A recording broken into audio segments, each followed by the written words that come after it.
Bienvenue sur la scène agro, un balado produit par Agro-Québec Média et présenté par FAC, pour les acteurs de l'industrie et les mordus d'agroalimentaire. Nous partageons l'actualité, des entrevues exclusives, des dossiers, portraits d'entreprises et plusieurs sujets liés à ce secteur représentant un véritable moteur pour l'économie du Québec. Bonne écoute.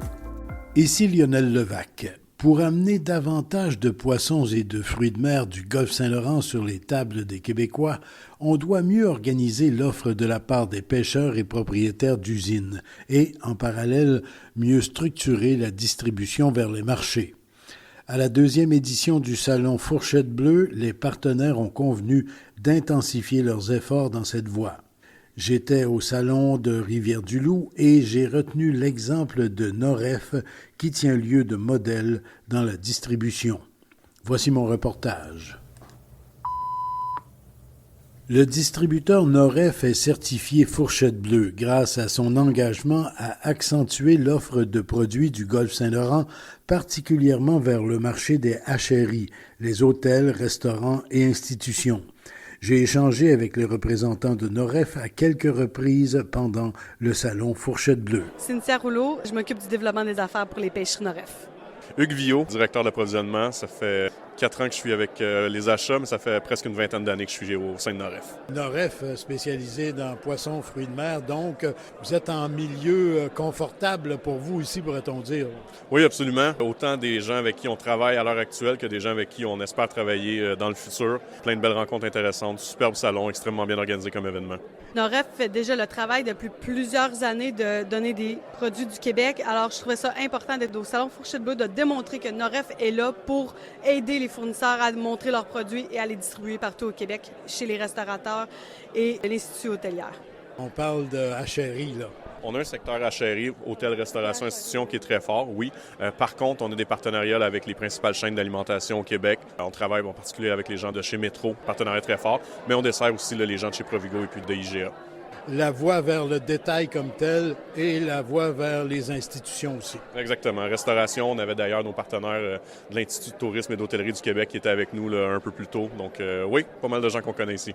Vous avez fait des rencontres déjà, vous en avez d'autres que vous allez faire, mais il y a des choses qui vous intéressent particulièrement. Et là, je pense qu'on parle d'oursins. Oui, en fait, les oursins, c'est un projet que ma collègue a mis sur pied. On a fait ça avec les Premières Nations malécites. Cynthia croyait énormément au projet. On a mis ça en place. On est en mesure d'écouler un nombre d'oursins assez impressionnant durant la période. C'est un produit auquel on n'avait pas accès, qui était historiquement exporté. Puis on est en mesure de garder, c'est tout près de 8000 livres qui ont été vendus au Québec, qui ont été achetés par des Québécois, consommés par des Québécois, au lieu d'être exportés ailleurs dans le monde. Par l'intermédiaire de Noref. Oui, exactement. Noref envoyait le camion le matin jusqu'à Kakuna. On attendait sur le quai que les oursins arrivent, qu'ils soient par la suite déchargés. On effectuait cette opération-là le lundi. Le mardi, on ouvrait les caisses d'oursins, on triait, on réemballait pour les formats que les restaurateurs désiraient avoir. Et certains restaurateurs même étaient livrés le mardi après-midi et sinon, la majorité des clients étaient livrés le mercredi. Donc, sortie de l'eau le lundi et livré par Noref, notre transport, nos camions, nos employés, le mercredi dans le courant de la journée.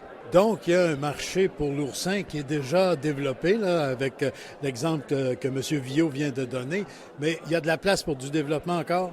Il y a énormément de place pour le développement parce que malgré ce qu'on a fait au mois de novembre pour les oursins, il y a encore beaucoup de questionnements à savoir comment le manger, comment l'utiliser, que ce soit chez les particuliers, que ce soit au milieu de la restauration. Alors, je crois personnellement qu'il y a beaucoup de démarches encore à faire pour l'oursin dans les prochaines années. Au niveau des oursins, là, on a fait un travail colossal en partenariat avec la table ronde des chefs. Par contre, ça a été uniquement les restaurateurs et les restaurateurs haut de gamme. Comme Cynthia disait, il y a encore énormément d'opportunités parce que monsieur, madame, tout le monde, qui soient les plus grands épicuriens, peu de gens sont à l'aise de travailler ce produit-là, donc on pense qu'il y a encore énormément de potentiel à le développer. C'est un petit peu un cactus pour bien des gens, là. Les gens ne sont pas trop attirés au premier coup d'œil, là. Exactement, mais c'est un produit qui gagne à être connu. Et puis, il va juste falloir que Ricardo fasse une recette avec, puis ça devrait le démocratiser. Oui, parce qu'à l'intérieur, c'est d'une finesse extraordinaire. C'est bon, c'est bon. C'est littéralement le foie gras de la mer, pour être honnête. C'est délicieux. Il faut le travailler, il faut en vendre. J'aimerais ça que ça devienne le futur crabe ou le homard du Québec, personnellement. Bien, on vous le souhaite. Et puis là, je vous laisse continuer vos rencontres et on se reparle un petit peu plus tard pendant le salon. Avec plaisir. À plus tard. Merci beaucoup. Les gens de pêcherie Noref avaient donc collaboré avec la Table Ronde. Isabelle Deslandes de la Table Ronde. C'est un collectif qui regroupe 150 parmi les plus belles tables gastronomiques du Québec, à travers le Québec, donc pas seulement à Montréal, mais de partout au Québec. Vous avez mentionné l'importance du travail avec un bon distributeur. Justement, quel est le rôle que vous donnez qui vous sert bien, là, justement, là, dans le cas précis, si on parle de Noref? Bien, en fait, nous, c'est qu'à la base, nos membres nous ont mentionné avoir de la difficulté à avoir accès à certains produits marins. Donc, on a fait des projets pilotes pour les aider à s'approvisionner, puis on a choisi l'oursin pour débuter. C'est un produit qui est méconnu des Québécois, qui fait la réputation du Québec ailleurs. Donc, Noref s'est imposé de par son réseau, son expertise. Puis, en région, il couvrait déjà la majorité de nos membres, mais pas tous. Donc, c'est un choix qui était tout naturel. Cette expérience, Noref, oursin, vous souhaitez la multiplier, l'étendre à d'autres espèces? Bien, en fait, on va travailler avec tous les distributeurs qui veulent travailler avec nous.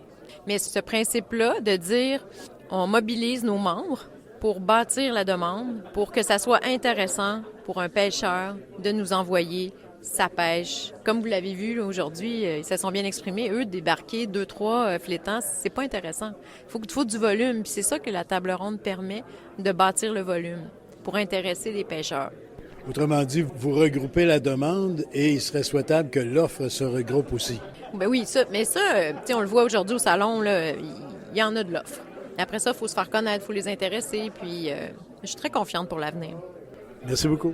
Bienvenue. Plusieurs chefs présents au Salon Fourchette Bleue insistaient sur l'importance de la distribution. À écouter les chefs, entre autres, les chefs cuisiniers qui s'intéressent aux poissons et fruits de mer, aux ressources du golfe Saint-Laurent, à les écouter, on apprend ou on les entend dire que la distribution est pour beaucoup dans le fait qu'on connaît peu encore plusieurs des espèces, plusieurs des éléments de cette ressource importante du golfe.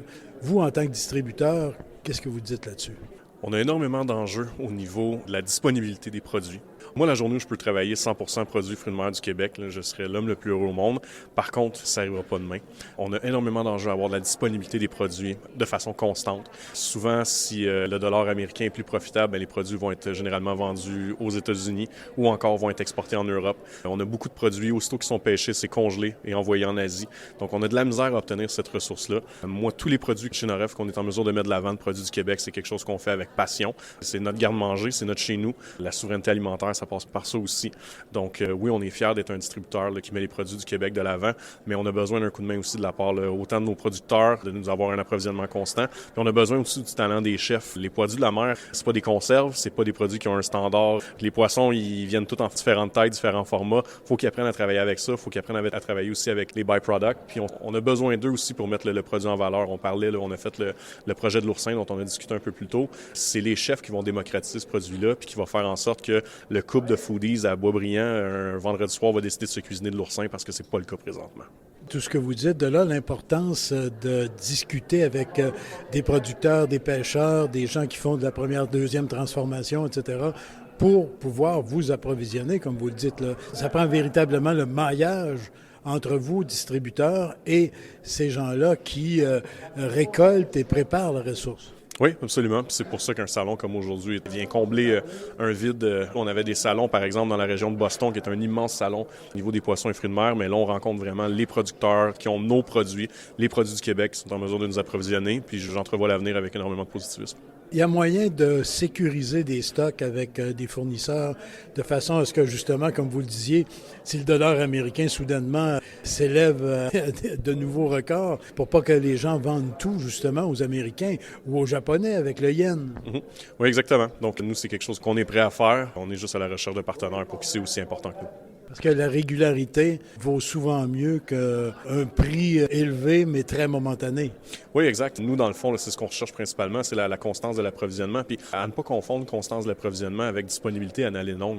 On est conscient qu'il y a certaines pêches qui peuvent être éphémères, qui peuvent durer 2 semaines, 3 semaines, 1 mois maximum, quoi que ce soit, un peu comme pendant le blitz de la saison du homard. Par contre, on s'attend de nos partenaires à ce que quand ils nous disent « Parfait, la saison est débutée, je vais en avoir pour tant de semaines », bien entendu, en prenant en compte de Dame Nature, on s'attend à ce que les engagements soient respectés pour que nous, de notre côté, on puisse faire une promotion, on puisse faire une mise en marché avec notre clientèle, que les chefs travaillent pour développer des recettes, les mettre sur leur menu ou que les poissonniers leur fassent une place dans leur étalage, puis que ça ne soit pas en vain pour 1 ou 2 arrivages, puis que par la suite, ça s'éteigne. Monsieur Viault, encore une fois, merci. Merci à vous. Du côté des pêcheurs, Certains font des efforts pour prioriser le marché québécois, mais rappelle-t-on, l'exportation sera toujours là et nécessaire. Pierre-Nicolas Tanguay-Lévesque, pêcheur de Matane. Le crabe des neiges, le turbo, le flétan, crabe commun. Qu'est-ce qui fait qu'un pêcheur comme toi et plusieurs de tes collègues, vous décidez de vendre globalement votre stock souvent aux États-Unis par l'intermédiaire du marché de Boston ou sur le marché local, en lot coupé, globalement, rond, préparé? Qu'est-ce qui décide de tout ça, là? En fait, il y a un enjeu de volume, puis je veux faire vraiment attention quand on dit qu'on vend tout notre produit à l'extérieur. Ça dépend vraiment des espèces. Quand on parle du flétan du Groenland, c'est un produit qui reste pratiquement quasiment à 75 % tout au Québec, même pas en Ontario, ailleurs, au Québec.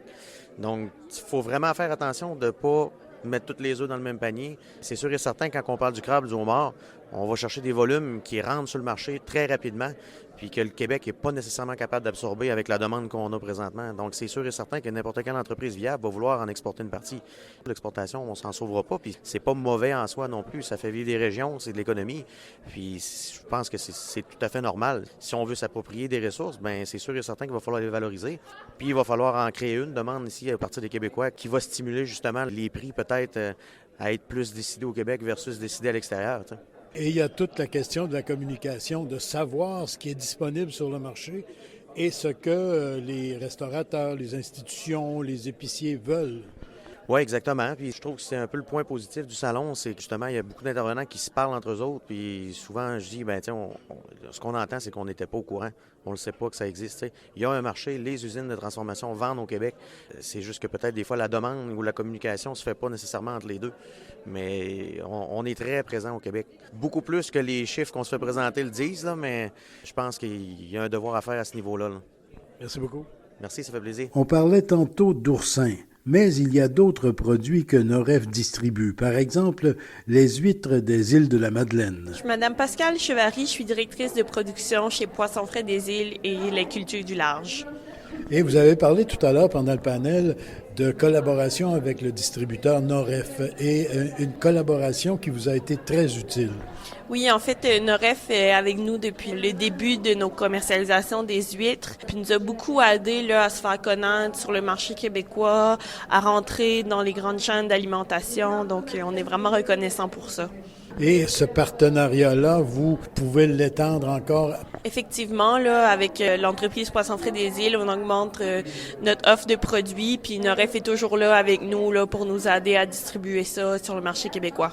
Une priorité là, que vous verriez là, pour améliorer le contexte. On a parlé beaucoup tantôt entre les panélistes de meilleurs échanges, de meilleures communications. Là.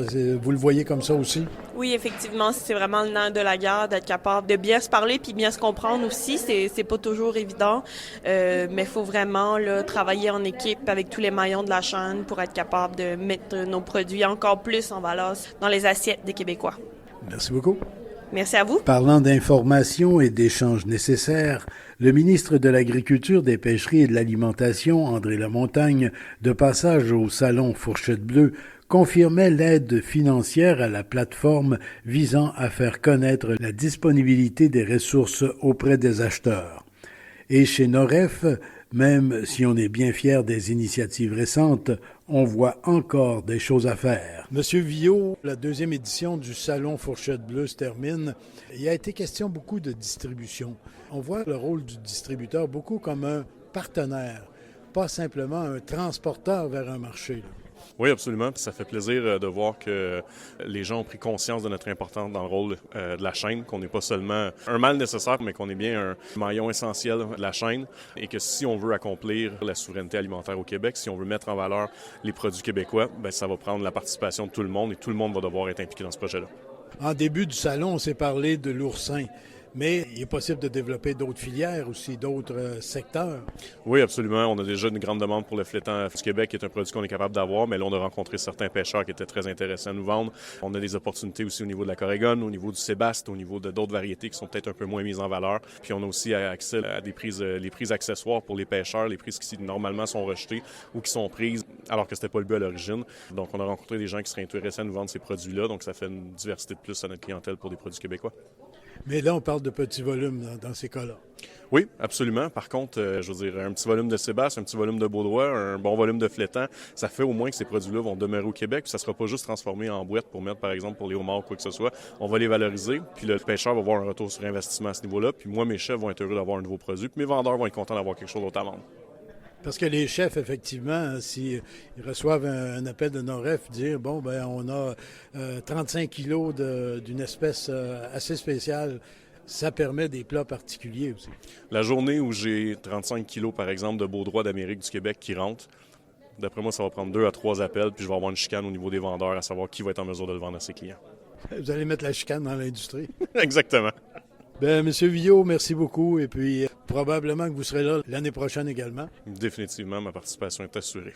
Merci beaucoup. Merci à vous. Ici Lionel Levac. Pendant le salon, la chaîne Métro a confirmé que bientôt plus de 50 de ses magasins seraient certifiés Fourchette Bleue. Dans mon prochain reportage, je discuterai poissons et fruits de mer du Golfe Saint-Laurent avec des chefs. Au revoir. Cet épisode vous a été présenté en collaboration avec RBC. Vous avez aimé ce contenu? Suivez la scène agro pour rester à l'affût de l'actualité agroalimentaire. Merci et à bientôt.